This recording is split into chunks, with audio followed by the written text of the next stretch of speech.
Hey everybody, it's Damian Gurgia from the Break It Down Show doing today's intro. My buddy Speed is still riding with the Brave, so I'm covering today's intro for him. So today's guest, his name is David S. Cochran. He is graduate from the University of South Carolina. He is currently working as an emergency medical technician.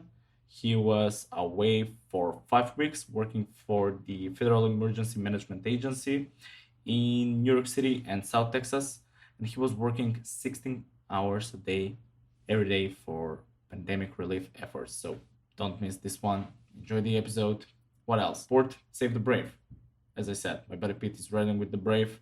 Go to savethebrave.org, buy some t-shirts, donate any amount of money you can. Let's help these guys out. Also, support the show. You can watch the YouTube videos, you can listen to the podcast, you can subscribe, you can email us at pete@breakitdownshow.com, or even you can email me at damian@breakitdownshow.com. Comment anything you want. Hey, we want to change something. Hey, take a look at this. Hey, I think I have some suggestions on the production side. Hey, let's bring this guest on the show. Let's hear what David has to say. Enjoy. Lions Rock Productions.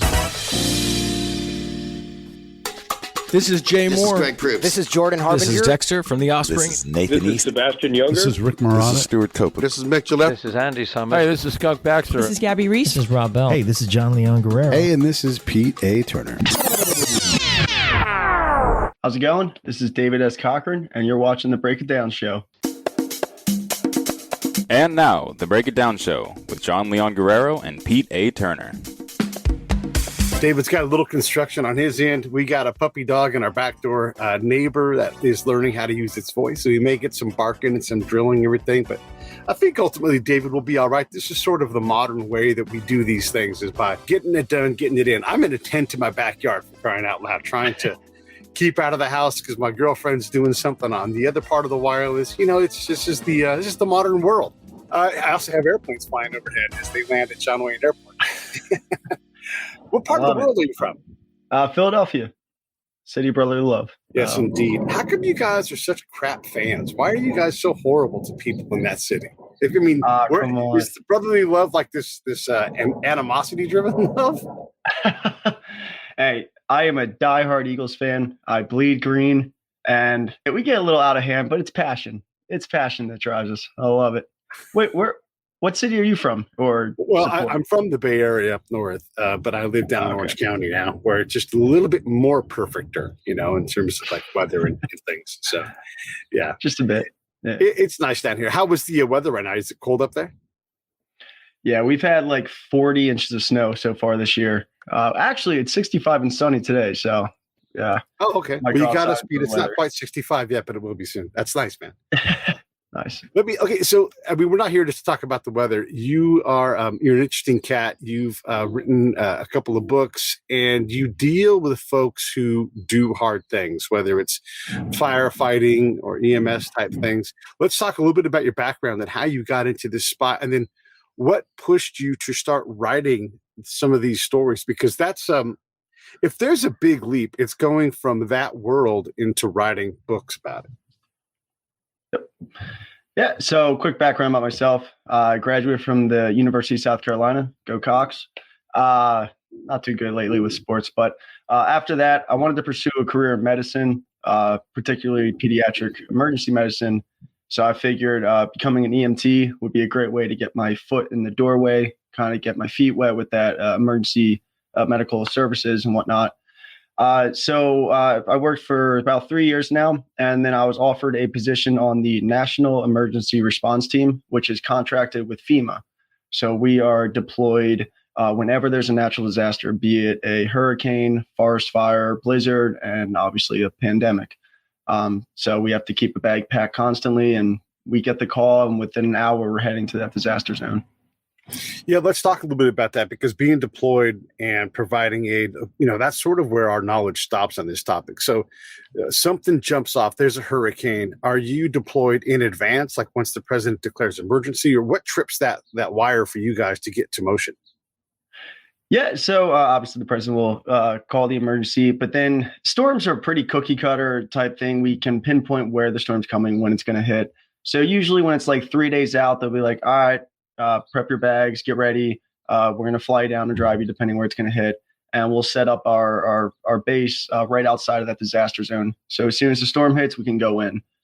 But the pandemic, it's obviously been chaotic, and there is no specific disaster zone, and it's kind of hard to pinpoint when. So it's just keep your phone ready to go at all times.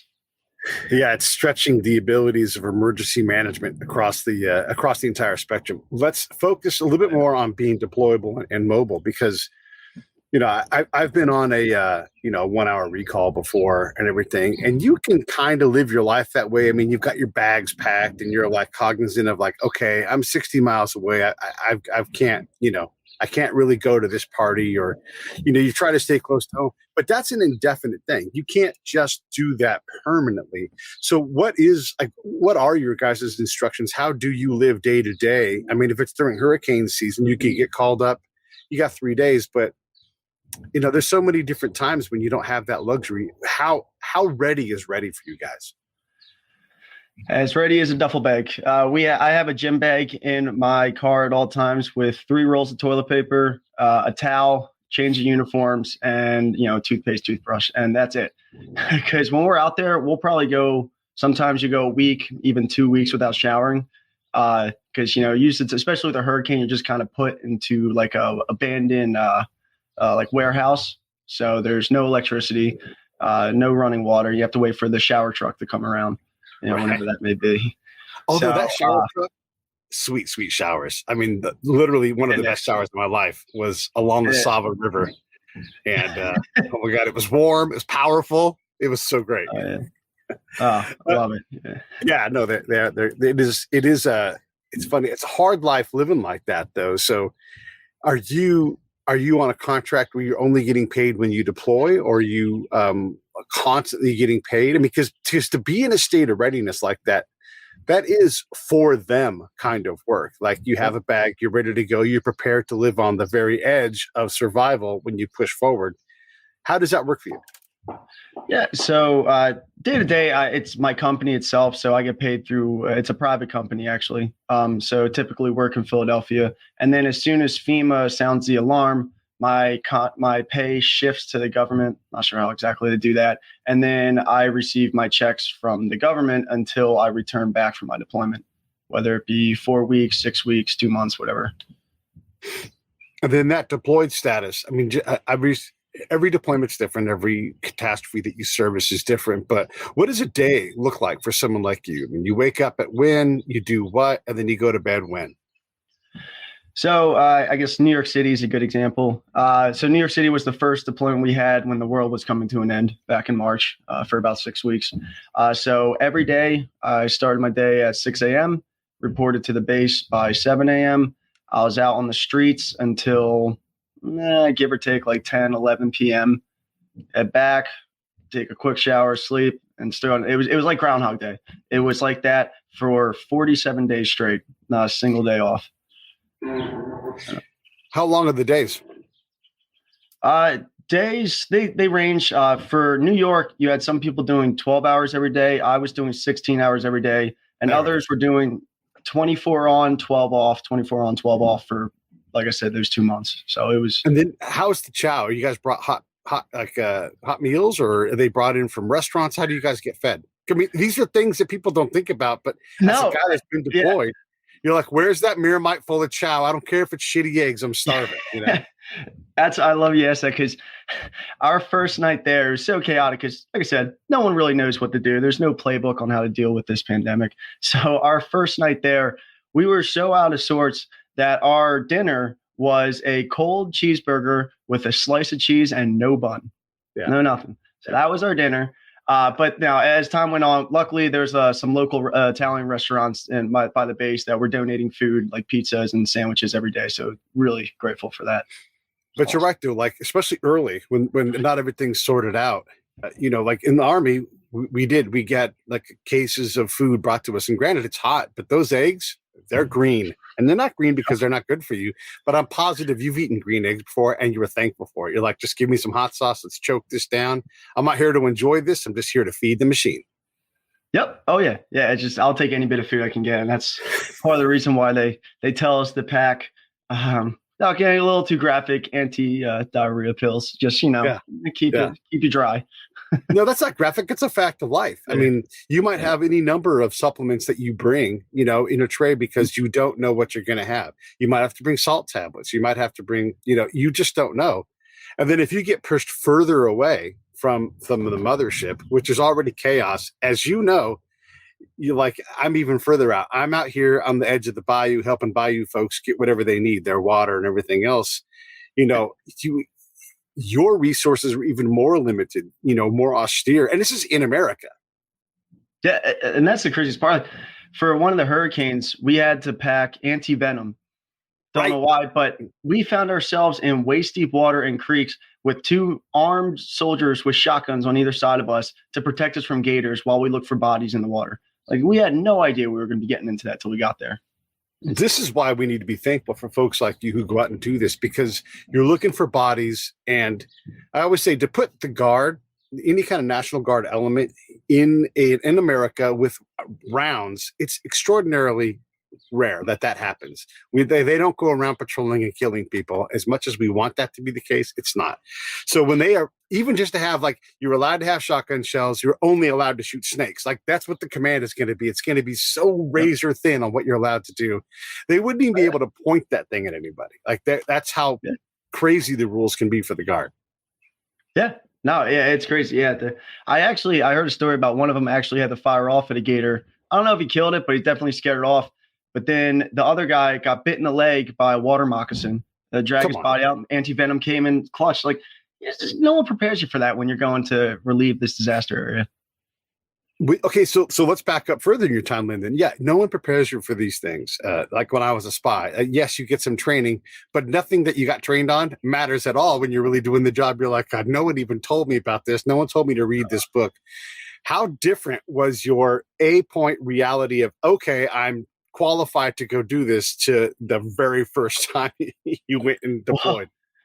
From an EMS perspective, it was, you get your standard training, I do CPR, all the interventions you can do to treat someone. That's adorable. Right. Thank you. Right. But with the pandemic, we had protocols changing every single day. We would start a shift with a certain set of protocols and then have it changed by lunch. Especially with, so we saw a rapid rise in cardiac arrests. Quick stat, in March of 2019, for 1 week in New York City, they were getting about 60 cardiac arrests a day. 1 week in March in 2020, they were getting 300 cardiac arrests a day citywide, with over 70% of them dying. And so many hospitals were on diversion, and we're just packed to the brim that it literally got to the point that usually, no matter how tense the situation may be, we're going to try to treat that person and stabilize them to get them to the hospital for more advanced treatment. But it got to the point where our medical command literally told us, you have 20 minutes to work on this patient. If you can't bring him back, you have to call it. And again, we know what to do, but there's only so much we can do in certain situations. This is so important that again, like, as we illustrate this whole thing, this is how hard this stuff is. And you're also, as an EMS guy, what you might take on any number of other roles, but if that's your primary role, you are still looking for dead bodies. You can't do anything medically for them. It's too late. However, finding bodies is always like a number one priority, because one, it's a body, it's a human, we want to take care of it. But two, also it continues to contaminate the water supply or whatever. You can't just leave them there. Someone has to do something with them, Right. Yep. Yeah. And that's where you're qualified. You never know if you're going to be doing your day-to-day operations, just treating normal traumas or a little granny that stubs her toe, or if you're going to be waist deep in water looking for, as you said, bodies. So when you're triaging, or I should say, when you're planning your triage operations, obviously that's coming from high. And then that, again, as you said, may change on a moment's notice. Like, as you try to adapt to the ground reality, like we're finding all these cardiac arrests. But how hard is that to adapt to, and like mentally? I mean, we think about like, okay, we're not going to wear masks because there are not enough of them. Then we're going to wear masks, to keep your fingers off your face. And then. And America hated that. To like make up your damn mind, So you're dealing with that reality on the ground, but from two directions. You've got the person you're dealing with, who you're trying to help, or the agency or the element or the business. And then you have your hire that's changing its mind on the best way to deal with that. How is that to be in the middle of that? Yeah, and I actually talk about this in the book. There's a perfect example of this is, as I said, we can only work on a patient for, this is actually in South Texas, one of my FEMA deployments there. We can only work on a patient for about 20 minutes at that time, but we are in these people's homes surrounded by their families. We're not in a secure hospital room or anything like that. So this wasn't me. One of my coworkers and his partner went to a scene, and they got called to, it was originally just the dude fainted, then he got upgraded to a cardiac arrest before they even arrived. So when they walked into the house, he was surrounded by 40 family members, and they were yelling at them like, "What are you doing? Why so?" Long story short, they had to call it. The family turned into an uproar, and they started throwing stuff at them, cursing them out. Police had to be called to the scene just to make sure the EMT medic got away from the scene safely. So you're trying to please your protocols while also giving it the very best shot you can to make sure that this person and their family is safe and healthy. The triage protocol, or whatever the official word is what it is. But again, you're on the ground there. You've got to deal with that family, and also look out for your well-being. How often do you find yourself completely alone from any of your peers? More often than not, you're alone. I had first night in New York City, I had no idea. I knew Manhattan from the tourists and all, but I'd never been to Queens or the Bronx or Brooklyn. And of course, we were all in those different boroughs. So our first night, we had 12 to 14 calls, I believe, in that first 7 hours. We were running rapid because when we arrived, they had 700 calls. I believe it was 500 to 700 calls pending, waiting. And the wait times for people that were calling 911 was about 9 hours. So they were so swamped that we were just going from one call to the next call. And we had no idea what we were walking into. I was asking people inside, like, "Hey, how do you get to this apartment? Where do I go here? How do I get there?" Yeah. And luckily, people were nice enough to help. But we learned fast that when you're out in the streets, you're, like you said, you're alone. And my partner was up in one of the apartments helping a woman who was vomiting at the time. So she was getting her ready to walk down the stairs. So I went ahead to the truck to pull out the stretcher and get it all set up for her. When I was pulling it out, a man came up to me, stood within 6 inches up from me, looked me dead in the eyes, spit all down the side of my face, and then walked away. Just walked away, mumbling, "What the is the matter with you?" As if I was in the wrong for whatever I was doing. So they have a running joke that it's called airmail. It's not funny, but for us, it's funny because you got to make light of it somehow, that they literally have to watch the skies and watch the upper apartments, because if they're working on someone on the streets, people will literally throw furniture, water bottles, whatever, out their windows to try to hit the first responders while they're working. So Say what? Let me do my Oprah. What? Yeah. It's crazy. I couldn't believe it. Why? Don't know. I have no idea. I wish I could tell you, but really don't know. We're a nation of assholes. That's why. I mean, I'm assuming it's obvious that you're there to help. I mean, you probably have some kind of, I know the emergency management world, maybe you've got the vest on with your appropriate color. In some way, you're marked as someone who is there to help.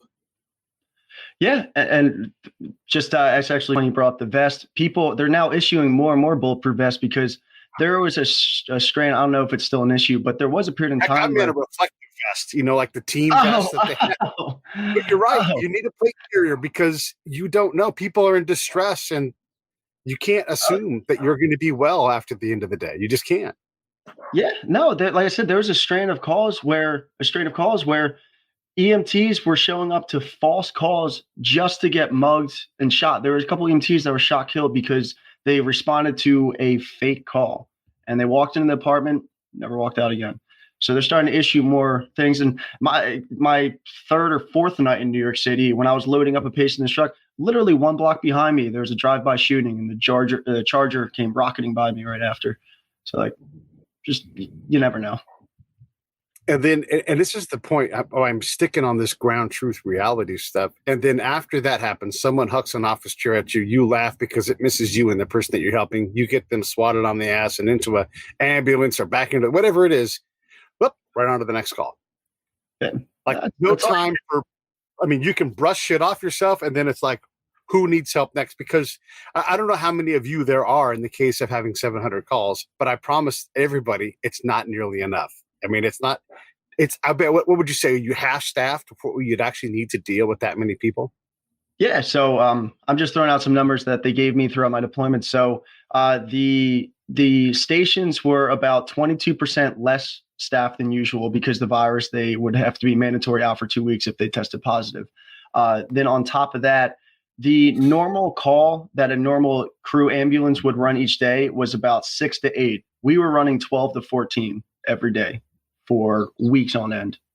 So we were, and not to mention, every day we were given a new list of hospitals that were on diversion, which means that we can't bring any patients to them. So I had some days where the closest hospital to me was over an hour away, like across the city.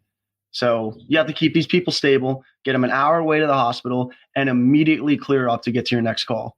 And then are you handing folks off into the ambulance and you're like, see ya, I'm back out to go get to the next, or are you rolling, are you off the grid for a third of your shift to get them back to the hospital yourself?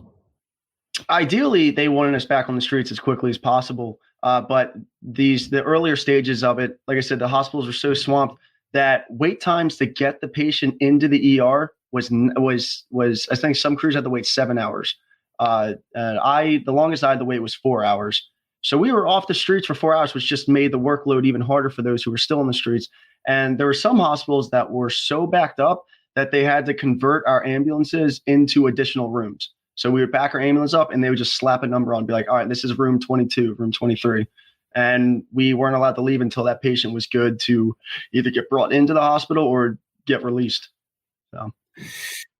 One of the things, and let's talk about COVID specifically here. We talk about New York or just nationally how you understand it. But one of the things that is a little bit puzzling for folks, and again, if you don't know the EM world or the military world, we have the potential to have all the hospital capacity we would need, maybe not at a national level, but we have the Comfort, the Mercy, these hospital ships that the Navy can park, and we largely, as far as I know, didn't hardly use them at all. The military, the Army can set up an entire hospital in hours, right? I mean, it's an incredible thing. Those are definite resources we have, but it is hard to employ them well. And then you have a place like New York where you can put a hospital. You can make all of Central Park a hospital. That doesn't mean you're anywhere near Central Park and within an hour of that place. And again, global pandemic. So what do you make of our inability to take these?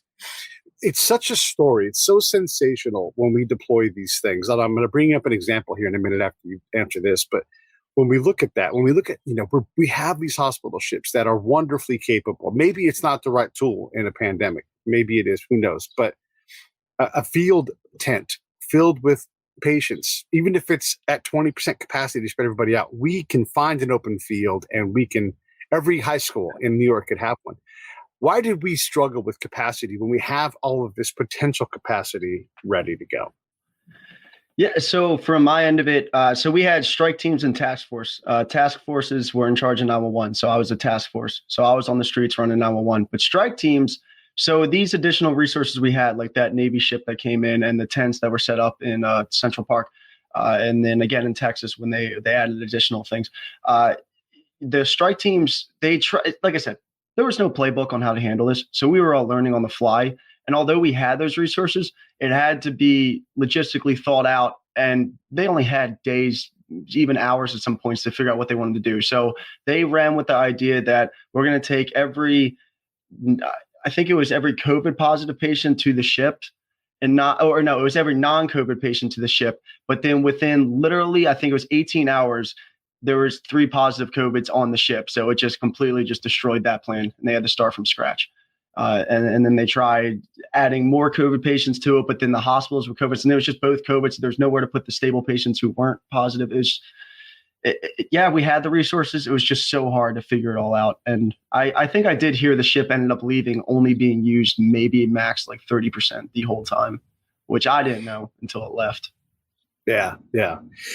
And again, on to everybody's credit, nobody knew how to manage this thing. We'll develop training and be better, but the next time it happens, unless it doesn't happen for a long time, then all the lessons will not be learned. Because it's expensive to develop and maintain that capacity. I mean, you would have to go through specific training. it again and continued beyond what your experience and your current training level is. Yeah. No, yeah. No, yeah. There's and like I said, the chain of protocols, endless training on how to handle what you're going to do and what you're going to wear, where you're going to take them, so on and so forth. Every day, it was a new packet full of information you had to study for your shift. The other thing I wanted to ask you about too, and it's along these lines, is the media doesn't help you guys out. During the recent Texas storm, I'm just going to call it ABC because they all do this thing. It's so important to be sensational and sell things. You know, who's the anchor for ABC? It's David Muir. Okay, so David Muir says, in Texas, down in Houston, and I'm not sure if it's Houston, but something like this. Down in Houston, they've got cooler trucks deployed to be able to store the dead. Like, well, maybe. I mean, 44, I don't know, let's say 100 people died from that storm out of 20 million people in Texas. And to sensationalize something like that, this is a normal response. We're going to the emergency manager flexes in capacity. Maybe it's he flexes in or she flexes in the Army to, hey, we have a mobile morgue. We'll have it here in this area, anticipating this could be a spot where you might put it there as a hub. Like, we're going to bring bodies here because this is where the morgue is going to be. This does not mean that there's going to be mass death and destruction. And I think it puts you guys in harm's way more than you need to be because people are now terrified that the cold is going to come get them. And not to make light at all of the tragedy and the deaths that did happen, but to report that in that way. And he definitely sold it like, here comes the death. Yeah. Thank you so much for bringing that up because it was not only the virus effects that kept us busy, it was partially how we handled it that kept us even more busy. Like you said, these people were they were in lockdown. They couldn't go to the gym. They couldn't go out to public places. They couldn't go anywhere to blow off steam. So they were just sitting in their little 10 by 10 apartments, watching the news all day, every day about how everyone's dying. The world's ending. There's no end to this. So we ended up becoming therapists for a lot of people. We were called. I had at least 4 or 5 calls every day. Just someone that just wanted to hold your hand and just tell them the information that they need to know and let them know that it's going to be okay. And they're not as alone as they think. Because the people that we weren't able to do that for, we saw a jump in suicides about 200%. Because these lockdowns, these poor people that maybe a little unstable themselves, they weren't able to get their medications. They weren't able to see their doctors. They weren't able to go to the therapist. They weren't able to do the things that they usually do to relieve their stress and anxiety. So we were walking into suicides in all its forms. And those who maybe didn't commit suicide yet, I walked into apartments that had stick figures drawn on the walls with names because that was their friends. So it wasn't only a virus itself, it's also partially how we handle the virus that kept us going and going and going every day. Yeah, we don't know what the answer is yet, but the global pandemic and panic, there's definitely a panic element where we've caused ourselves a lot more distress, a lot more death and destruction than we probably realize. And we don't know the total morbidity rate for the United States for 2020. But when we do, we'll have a better idea because all we reported on was positive tests and things that didn't tell you enough, did this person, did they have cancer? Were they getting chemotherapy to extend their life 6 months? Did they die in less than 6 months? Okay, maybe they died from COVID, but we're also sensationalizing this death to serve some kind of, I don't know, I just don't understand it. And again, it puts you guys in a hard spot. Yeah, well, media has been constantly just going for ratings and what sells, fear. And they're just going to keep like that COVID tracker or case tracker, whatever the CNN had on for weeks, months on end.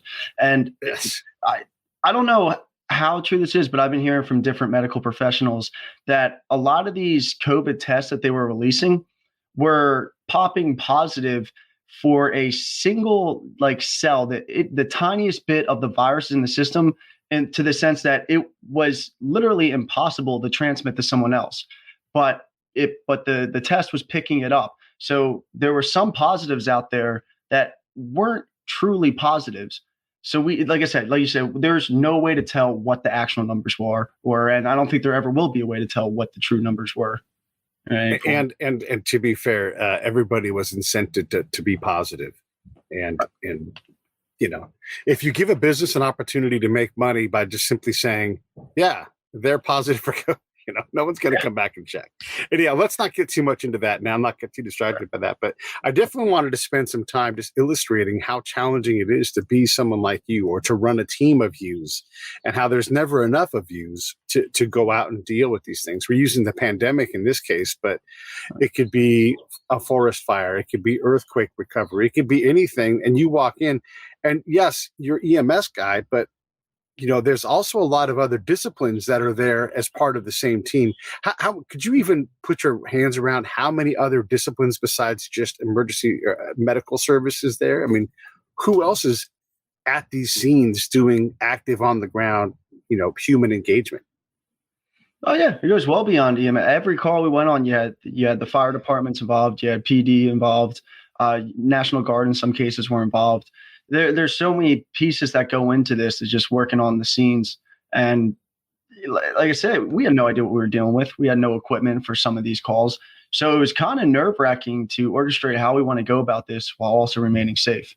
And, like I said, with the patients who were, I don't want to say off their meds, but they were a little unstable at the time and they were a little crazy when we walked in, okay, are police going to handle the majority of this call, or are we going to try to talk to them? So there's a lot of working pieces to try to get through this. If you could adjust, and just EMS, if you could adjust one thing to make it more, to empower the people on the ground, the people like you that are out there putting their hands on Americans, what's one thing that you would address? More or less, completely new thing, whatever it is, but what would you do? Like if you could say anything to the head of FEMA right now, what would you say? Like, here's a change you could make to make our job not easier, but just less chaotic. Sleep. I could certainly use some sleep. A good night of sleep for me was about 4 hours. No, but in all seriousness, EMS is working even pre-pandemic, and I'm sure post-pandemic, a lot of EMTs and medics, because I'm not going to get political in the sense of getting the pay right now, but the pay is not anything special. And a lot of EMTs and medics with families are working nearly 60 to 70 hours every single week just to keep up with their bills. So the people that we rely on most in our lowest moments, whether it be trauma or illness, they're showing up to their doorstep on literally maybe 3 or 4 hours of sleep for each of the 4 nights prior to showing up to that doorstep. So it's just exhaustion. And then not to mention when you're on that call, you have to keep your focus to think fast on your feet and to block out all the noise of family around you, because you may at some point be that person that's going to be make or break if that person makes it or not. Yes, and I definitely want to spend some time on this topic, because this goes to the overall challenges that you don't understand. Like, we would never know that. Okay, so you're running on a belly full of cold green eggs and some unperishable bread, which again, that's fine. You don't know when you'll eat again. You're exhausted, and you and I both know you've got a complicated job. A lot of it is just muscle memory. You're going to throw in. I was talking with my buddy Scott Husing the other day about how we used to watch Emergency, and they would call in on their box, and they're like, "Rampart, we've got this," and they're like, "Start an IV drip of D5W and lactated ringers." That was like the standard thing. Okay, great. You jam a needle into vein, shit, I can do that, right? But the day-to-day things, the complexity of what you're doing on that much sleep. I know as a combat guy, I can operate at that level indefinitely, but it's really hard for me to understand when I've degraded. Like, you've got to look for in other people, like, hey, we are really tired. We need a break. But only if you can have a break. So how do you manage your own inability to do that for a long time and perform at the highest level? Yes, you can adrenaline through it, but at some point you do lose pretty quickly your ability to operate at what would be a professional level, because there's just you've asked too much of these people on the ground. Yeah. And luckily, like you, I'm very similar in the sense that I can thrive off of 4 hours of sleep, but obviously I don't wanna. No, exactly. Neither do I. But the thing that caught me the most was like, oh God, this day's never going to end. It's not just the mental stress of the job. It's the physical stress. I've had patients that, I'm not even kidding, were 720 pounds that I had to take down like 3 flights of stairs. Yeah. So it's looking at that task ahead that's like, oh God, I need some more energy for this.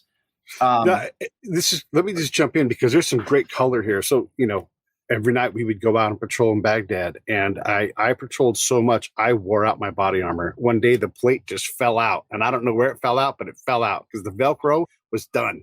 That's how much we patrolled. And sometimes the commander's like, you have to go back out. And you know what you have to do? You have to go back out. So you look at your gear and you're just like pissed off at your gear. Like, God damn it. I just wanted to get some rest, cool off, because it's hot. You'd soak all the way through all of your clothes. This is more for the audience. You get all this stuff, David. But that wear and tear, where you look at your gear and it just gives you this negative response. It's like, oh man. And then what do? You throw in a dip, you grab an energy drink, maybe you smoke a ciggy, whatever it is that gets you going. Even if you don't do these things normally, this is for the audience, even if you don't normally do these things, you do these things when you're deployed and you're working at the edge of your mental and physical limits because you don't have an option. And it might be that you burn up 6 hours waiting to go into the space that you're going to work because of some logistical things. So you just sit there and you wait. Like for me, waiting on a helicopter. Well, you have to wait at the helipad. It's coming. They don't know when, but it's coming, and you cannot miss that thing. So you sit out there for 8 hours in 100-degree heat, and then you go do your job. So when David is saying this, you try to sleep, but it's 100 degrees outside, and you're listening for a helicopter. All these things are going on. Oh, by the way, combat zone, so you never know what's going to happen. All of that has to resonate with you, man. I know it does. Yeah, totally. I mean, I'm not going to compare my job to someone that was. Oh, you can. You're working at an instability place. It doesn't matter what it is. It's the same. It's the same thing.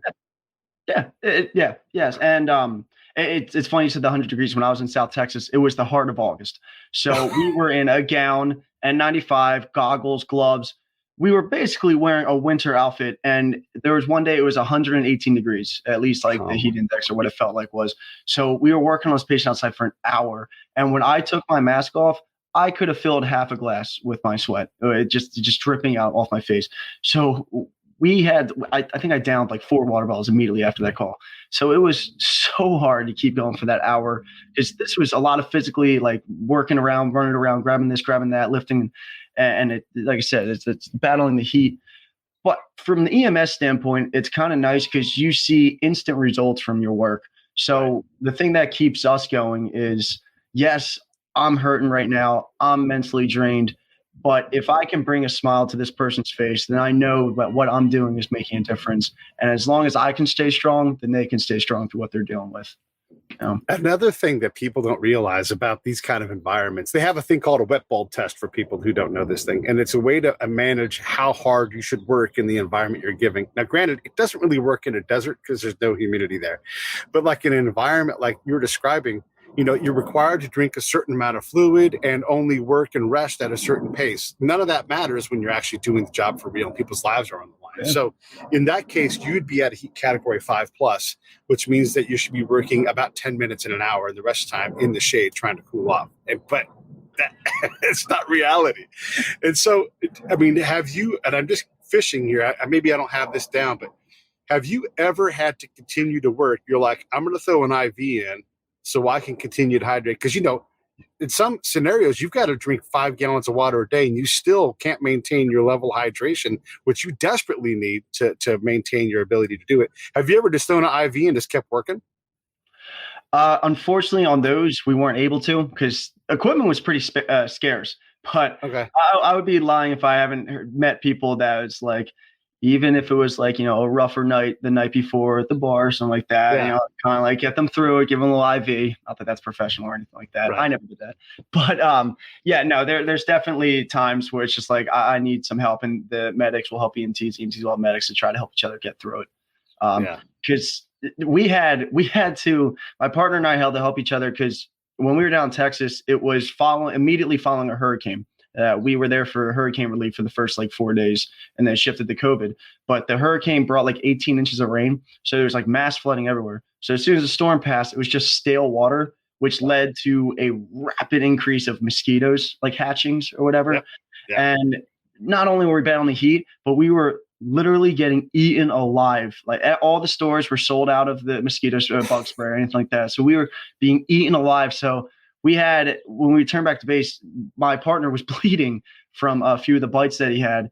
And one of the medics from Texas said, "Hey, here's a fun little tip for you. Not sure if it works or not, but if you take a dryer sheet and rub it all on your clothes, apparently that deters mosquitoes a little bit more. So for a while, until you sweat through your clothes. yeah, exactly. Yeah, so it's the little things like that to help each other. Just for the audience, if you guys are watching, you guys dig what I do, just click that subscribe button. There's a little reminder bell that will let you know when I'm going live with incredible people like David and having these conversations, because I'm positive no one's asking you questions like this because they don't understand the ground truth complexities like we do here. So that would help me out if you guys all did that. And then definitely go to davidscochran.com. Just super simple. No E at the end of Cochran. If you're listening on the podcast side, David S. Cochran, and you can find out more about all his stuff. He's got a series of books that he's working on, as well as the current book. Let's talk about the current. I know probably covered a lot of that stuff already, but let's talk about the current book and get into that part of it. Yeah. So simply put, Behind the Mask, Untold Stories of EMS in a Pandemic. I wanted to, like I said, media talks about a lot of appreciation for EMS and first responders, but they don't really dive into what exactly we're doing. So this book kind of gives the reader that firsthand, unfiltered, horrific experience of what the struggles and sacrifice that we've been going through, not only throughout this past year, but in general. So hopefully as they read it, it gains a little bit of a deeper appreciation of when an EMT or a medic or any first responder shows up to your doorstep, just know that they have a lot of baggage coming with them. That yes, you're facing a tough moment, but they are also facing a tough moment. Yeah. Yeah. Yes, they're joining you in your crappy moment, when people say thank you for your service, I appreciate it. But it's like saying, hey, how you doing? And that's it. Like there's nothing in it. You guys are for sure. And again, this is going back to a few minutes ago. You definitely can attribute what you guys do to the most challenging conflict zones, because you are absolutely burning up your body when you do these things. You are being exposed to pathogens that may or may not present themselves for decades. You don't know. I mean, you think about walking through a flood. You know this as well as I do. There are chemicals in there and access to whatever snakes that the National Guard has shotguns to take on. All of these things are out there. You're drinking energy drinks. Your diet is garbage. You're not getting enough sleep. You're breaking your body because you're carrying all this gear around and everything. All this stuff is part of what you do. So I'm going to say it for all of us. We don't understand how hard you work. We know you're incredible, and we appreciate what you all do, because as a guy that's done similar kinds of things, it's remarkable that we can put you guys in this incredibly complex, dangerous life shortening environment, and then just pay you peanuts. It's just insane. So thank you for taking that sacrifice on for all of us when we're in most desperate need of help. There's David helping us out. Thank you. Really appreciate to hear that. We all do. Yeah. So why a book though? I mean, you're an EMS guy. You guys don't normally write books. And if you do, it's like sexy doctors in the broom closet having sex with the nurses, that kind of thing. But you didn't write that book. No, unfortunately, I haven't had any of those experiences. But no, I didn't know I was going to be a writer either. I never went to school for writing. And when I tell everyone I wrote a book, they're like, what? You? Yeah, right. No. So a lot of the ways I could relieve stress at night, because, I barely had any sleep. So instead of staring at a ceiling for 3 hours, I would kind of write about what I experienced and what my coworkers were going through. And like I said, I figured it was kind of a good way to share with the world what exactly is going on behind the scenes on these day-to-day, on why we want to appreciate the work that EMS is doing. Yeah, no, I can appreciate that. And even though you went to a state school in the South, you seem to have made yourself well-read and well-spoken. So I can appreciate that. I'm just taking a poke at him for his Southern USC school. So yes, the real USC. The real USC. Go Cox. Cox. Well, I don't know why there's not a USC versus USC fight game every year. Like that should just be standard. Yeah, well, our big rival's Clemson, but they've been blowing us out of the water as of late. So. Yeah, and you got a chance of beating the other USC because they're not always all that good. So sometimes they're incredible, but if they're not cheating, then they go back to the pack a little bit. That's my dig at this USC over here on this end of things. I'll stop making fun of colleges now and get back to work with you. So you're writing this book. One of the things you have to do when you write a book is you have to find someone incredible to write a foreword for you, maybe even an acknowledgement from somebody else. Who did you get to write for this thing, and why did you pick the people that you did? Because your world is not a world that has a lot of like superstars in it, right? I mean, it's like name the most famous paramedic ever. Gage from Emergency. No, not him. Right. So anyhow, who did you get to do your acknowledgments and forwards and stuff? Yeah. So as far, are you talking about like the stories that are included in the book? No, I mean like the people that endorse the book, like, you know, when you say, hey, you know, so-and-so, you know, he's writing this book, I'm proud to write the foreword for it. And, you know, that kind of, did you do any of those things? I guess what I should ask. No. Just got it done. Just got it done. Just plugging away. Yeah. Who's the most famous person in your industry, man? Do we even know who this person is? No, I don't know. And that's what's kind of what's special about the book and the EMS work is that all these stories all just came from, I don't want to say generic, but just everyday people. You know, there are no superstars in the field, and I'm certainly not a superstar. So this is just day-to-day stories that we're going through every day. Just regular people. You know? I think it illustrates nicely the point that you guys are really on the ground out there, too busy to write books. And thank you for doing it, because it needs to be written. But also, like, there's just no peak person. I mean, at some point you get to a general who's making calls on things, and you're working under their command, or, you know, some state health official. But ultimately, those people are also invisible too. I mean, they're just, there's no like beacons without you writing this book. Certainly, yeah, and that's partially why I feel like, at least unless I'm missing something, the world doesn't really know what exactly that firsthand experience is unless you go for a ride along, or you're shadowing, or you're taking the course itself. So that's why I figured this was a good opportunity to get the word out. This sounds like an exciting life, though. I mean, we've talked about all this challenge, and it's sexy and everything. You're running around, and again, nurses and doctors and broom closets and all that stuff's going on. But what would be your advice to someone who's thinking about becoming an EMS, you know, special response person who works for FEMA under a contract? Well, now more than ever, it's you have to be willing to put yourself after someone, or put someone else before your own life. You have to be willing to, I'm only going to get 3 hours of sleep tonight, but I'm still going to show up to work the next day.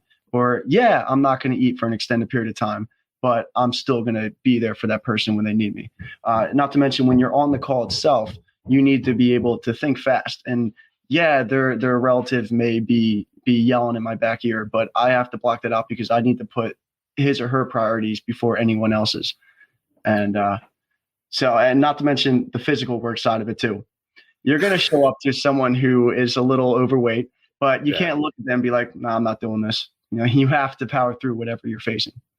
This is a big point. I'm glad we came back to this because I wanted to bring this up. But first, let me mention also, don't forget to go to David's website, davidscochran.com. And then I'm going to put a link. Every book that he sells, the proceeds of that book sale are going to go to I got to look at the name of the fund here. The Fighters in Firefighters and EMS Foundation. And a portion of every book sold is going to go to that. And that basically just takes that community and puts help into it. So definitely, even if you're not interested in that stuff and you want to help, there's a good place to take all of these incredible people that do all the sacrifice and help them manage their own ability to take care of one another. Let me get back to this. So this will sound crazy, but I used to have a 400-pound black stepmom, and she was an enormous woman who had a heart attack and ultimately died. And when you die, you don't get to pick, you know, often where you end up. And so you have EMTs that come into this small bungalow house, and you encounter this person that is wedged in between a bed and a wall. And this is not the case with my stepmom, but, you know, it easily could be. And so it's not only getting the person down a flight of stairs, you have to physically get this person, and maybe they're still alive and you're trying to care for them. And it shocks me how hard some of this stuff is. Like, you actually become movers. Like, now you have to move this bed out of the way. You got to get the gurney in there. And hey, husband who's grieving and screaming his head off because his wife is having a heart attack, I'm going to need you to help me move this, you know, this gurney down the hallway. I mean, that's just one scenario. And a 700-pound person, that's not a 4-person carry. That's a team, you know? No. And usually when tragedy strikes, it doesn't choose the most opportune times to. No, you're wedged in a bathroom or something. You know, like, how do I get this person out? How do I get this person out? Because, you know, it's not just like a box I can just throw around and drag out. Right. get out there. So how can I safely remove this person from the bathroom and get them to an area where I can work on them? Right. So, yeah. How do you do that? Like, do you have enough time to call in for help? Like, if we can get this person, if you get an IV in there, I'm your way ahead of the game. But someone who flumps over on the toilet that you can't physically by yourself manhandle, or even two of you to get them out. I mean, how do you do that without causing harm to the person? Right. Yeah, exactly. So we got to start. Obviously, we can't just let the person sit there. We're going to start and apply our interventions in any way we can. But yeah, we're going to instantly get on the radio. And that's where that teamwork comes in. We're going to have the fire department show up. We'll have PD if someone needs to be like a little restraint or anything like that.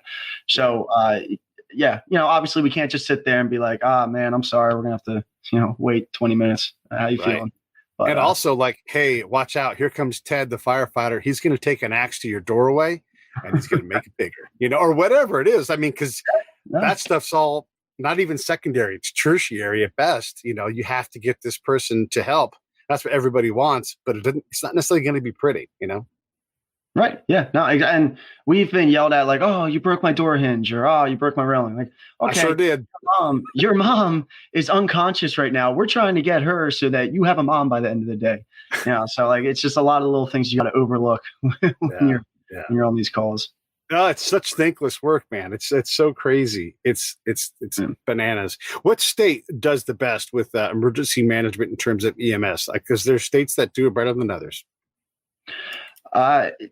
That's hard to tell. I'm not going to go against Philadelphia. I think we have a great team here, Philly Fire and AMR. We have, luckily, one of the largest stations for the largest ambulance company in the world with my company. And then you also have Philly Fire, which seems to have a station about every couple blocks.